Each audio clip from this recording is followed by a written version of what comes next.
Você já se perguntou quanto custa de verdade se eleger no Brasil? Muita gente pensa que basta ter boas ideias, carisma e vontade de mudar o país. Mas a realidade é bem diferente. Para vencer uma eleição no Brasil, é preciso muito, mas muito dinheiro. Hoje eu vou te mostrar os bastidores milionários das campanhas políticas e te explicar por que tanta gente investe fortunas para conseguir um cargo público. Vamos começar entendendo o tamanho da brincadeira.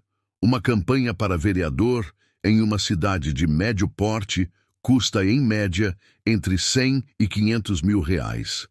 Para deputado estadual ou federal, os números sobem assustadoramente. É comum candidatos gastarem entre 1 milhão e 5 milhões de reais em uma única campanha. E se o objetivo é o Senado, um governo estadual ou até mesmo a presidência da República, prepare-se para ouvir números que ultrapassam os 50, 70 ou até 100 milhões de reais. Mas você pode estar se perguntando, de onde vem tanto dinheiro? Oficialmente, existem duas principais fontes: o fundo partidário e o fundo eleitoral. Esses fundos são abastecidos com dinheiro público, ou seja, com os impostos que todos nós pagamos. Além disso, os candidatos também podem receber doações privadas, seja de pessoas físicas ou, em alguns casos, através de recursos próprios. Só que, nos bastidores, a história é ainda mais complexa. Muitos políticos fazem alianças estratégicas com grandes empresários, setores econômicos e grupos de interesse que veem na eleição de determinado candidato uma oportunidade de influência e retorno financeiro no futuro. Essas relações nem sempre são claras e muitas vezes acabam envolvidas em escândalos de corrupção, como vimos no Mensalão, na Lava Jato ou, mais recentemente, nas investigações sobre o chamado orçamento secreto. Agora, você deve estar pensando, por que alguém gastaria milhões de reais para conquistar um cargo público? Será que é apenas pela vontade de servir a população? Infelizmente, na maioria dos casos, a lógica é de investimento. Isso mesmo, uma eleição é tratada como um grande investimento e o mandato como a oportunidade de recuperar esse investimento e multiplicá-lo. Vamos olhar para o que um político ganha oficialmente. Um deputado federal, por exemplo, recebe um salário de cerca de 39 mil reais por mês. Além disso, tem direito a uma série de benefícios: auxílios para moradia, verba para passagens aéreas, cota para gastos de gabinete, verba para contratação de assessores, carro oficial, celular pago e muito mais. Ao final de 4 anos de mandato, somando salário, benefícios e eventuais verbas extras, um deputado pode facilmente acumular alguns milhões de reais apenas com rendimentos legais. Mas o que realmente atrai os grandes investidores da política não são apenas os salários e benefícios. É o poder. Poder de influenciar decisões, aprovar leis, liberar emendas parlamentares, negociar cargos públicos, indicar aliados para funções estratégicas e, claro, abrir portas para negócios privados extremamente lucrativos. Por isso, para muitos, o cargo público é apenas o começo de um ciclo de riqueza.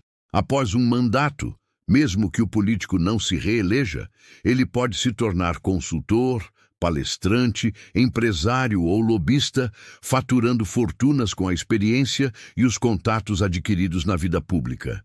E não pense que isso acontece apenas nas esferas mais altas. Prefeitos, vereadores e deputados estaduais também movimentam milhões em suas regiões, controlando contratos públicos, licitações e, muitas vezes, sendo peça-chave em decisões que envolvem grandes obras e investimentos. A estrutura de uma campanha é cara, porque ela precisa atingir o maior número de pessoas possível. Produzir material de divulgação, contratar equipes de marketing, criar conteúdos para redes sociais, impulsionar publicações, organizar eventos, pagar cabos eleitorais, manter escritórios de campanha. realizar viagens, participar de debates, tudo isso gera um custo gigantesco. Com o crescimento das redes sociais, o marketing político ficou ainda mais agressivo. Hoje, além da TV e do rádio, os candidatos precisam investir pesado no TikTok, Instagram, YouTube, Twitter e Facebook. Pagam agências de publicidade, criadores de conteúdo, influenciadores digitais e até plataformas de análise de dados para monitorar tendências e direcionar campanhas de forma mais eficiente. É uma guerra de informação, imagem e narrativa. E quem tem mais dinheiro, naturalmente, tem mais chances de vencer. Só que o problema é que esse sistema cria um ciclo vicioso. Candidatos com mais dinheiro têm mais exposição. Mais exposição gera mais votos. Mais votos garantem o mandato. E o mandato, por sua vez, gera mais poder e mais dinheiro para a próxima campanha. Enquanto isso, candidatos independentes que poderiam trazer propostas novas e inovadoras, muitas vezes ficam para trás simplesmente porque não conseguem competir em termos financeiros. É uma realidade dura, mas que precisa ser encarada. A política no Brasil, infelizmente, ainda é profundamente ligada ao dinheiro. E o sucesso eleitoral, na maioria das vezes, depende muito mais do tamanho da conta bancária do que da qualidade das ideias. Isso não significa que todos os políticos sejam corruptos ou mal intencionados. Existem, sim, bons exemplos de pessoas que venceram eleições com campanhas simples e éticas, mas são exceções.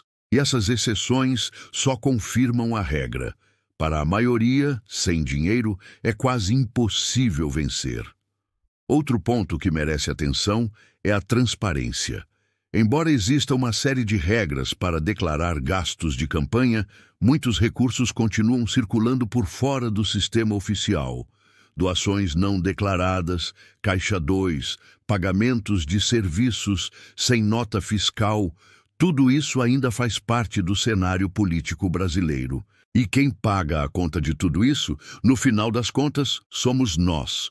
Com impostos mais altos, serviços públicos de pior qualidade e decisões políticas que nem sempre atendem aos interesses da população. Por isso, na próxima vez que você ouvir alguém falando em candidatura, lembre-se, uma campanha eleitoral não é apenas uma disputa de ideias, é muitas vezes uma batalha de milhões. Uma batalha em que vence quem consegue investir mais, convencer mais e construir uma estrutura de poder mais forte. E a pergunta que fica é: quando alguém investe tanto dinheiro para chegar lá, quem ele vai querer agradar primeiro? Você, o eleitor comum que votou de graça, ou aqueles que bancaram a sua chegada ao poder? É por isso que a participação política vai muito além do voto. É fundamental acompanhar, fiscalizar, cobrar e, sempre que possível, apoiar iniciativas de transparência e de fortalecimento da democracia. Porque, no final, a política não deveria ser sobre quem tem mais dinheiro. Deveria ser sobre quem tem as melhores ideias para construir um país melhor.